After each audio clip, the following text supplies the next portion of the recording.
మా దగ్గు దమ్ము బీమార్లు ఉన్నోళ్ళు సాప మందు వేసుకుంటే జల్దిన తక్కువైతుందని అంటుంటారు. గవ్వే కాదట, వాళ్ళు ఇచ్చిన చేపల మందుతోని ఇంకా వేరే వేరే రోగాలు ఉన్న సుత తక్కువైతాయంట. గవన్నీ నిజమో కాదో గాని మళ్ళా చేప మందు ప్రసాదానికైతే యాళ్ళైంది. రేపే ముర్ఖశిర కార్తి.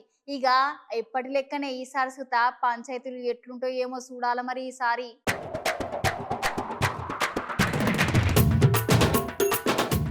మురుగశిర కార్తీ నాడు పట్టణాలు ఏం చేస్తారంటే అందరు చెప్తారు పట్టణంలో శాప మంది వేస్తారని. అర్థం కాలేదా?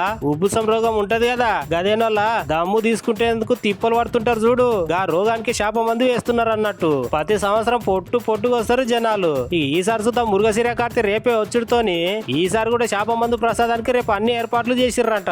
నాంపల్లి ఉన్నది కదా, గా నాంపల్లి ఎగ్జిబిషన్ గ్రౌండ్ లో మస్తు కౌంటర్లను ఏర్పాటు చేసి ఆ శాప మందు ప్రసాదం పంపించేయబోతున్నారట. ఇక జనాలు సుతా ఒక తెలంగాణ నుంచే కాకుండా బయట రాష్ట్రాల నుండి కూడా మస్తుగా వచ్చేసరికి క్యూ లైన్ల కోసం మస్తుగా బరికెట్లు కూడా ఏర్పాట్లు చేస్తున్నారట. అంతేకాకుండా వాటితో పాటు పెద్ద పెద్ద లైట్లు, సీసీ కెమెరాలు ఇటువంటి పనులన్నీ పూర్తి చేస్తున్నారట నాంపల్లి ఎగ్జిబిషన్ గ్రౌండ్ లా. ఇక చూడాలి రేపు చేప మందు కోసం దేశం నలుమూలల నుంచి ఎంత మంది జనాలు వస్తారో. నాంపల్లి ఎగ్జిబిషన్ గ్రౌండ్ నందు బత్తిని సోదరుల యొక్క సహకారంతో తెలంగాణ రాష్ట్ర ప్రభుత్వం ఆధ్వర్యంలో చేప మందు ప్రసాదాన్ని ఉబ్బసం ద్వారా బాధపడే ప్రతి ఒక్క చేప మందు అవసరం ఉన్న ప్రతి ఒక్కరికి దాదాపుగా 2 లక్షల దాదాపు దేశ నమూనాల నుంచి 2 లక్షల మంది దాదాపుగా ప్రజలు వస్తున్నారు. వారందరికీ తగ్గట్టుగా సౌకర్యాలు ఏర్పాటు చేయడం జరిగింది.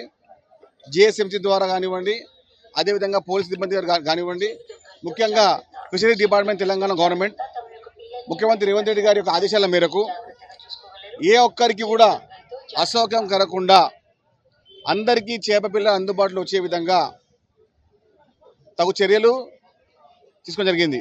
రేపు ప్రత్యక్షంగా మంత్రి పొన్నం ప్రభాకర్ గారు, శాసనసభ స్పీకరు మన గడ్డ ప్రసాద్ గారు వచ్చి ఈ కార్యక్రమం ప్రారంభిస్తారు ఉదయం 10 గంటల ప్రాంతంలో.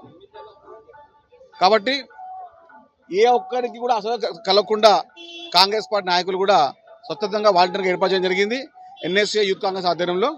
కాబట్టి ఏ అవసరం ఉన్నా కూడా మేము ఇక్కడనే ఉన్నాము. ఎల్లుండి అయిపోయేంత వరకు 9వ తారీఖు మధ్యలో ఈయన ఉంటాం. మేము ఎవరికి కూడా ఇబ్బంది కలగకుండా అందరూ సమయం పాటించుకొని రేపు జరిగే కార్యక్రమాన్ని విజయవంతం చేయాలి.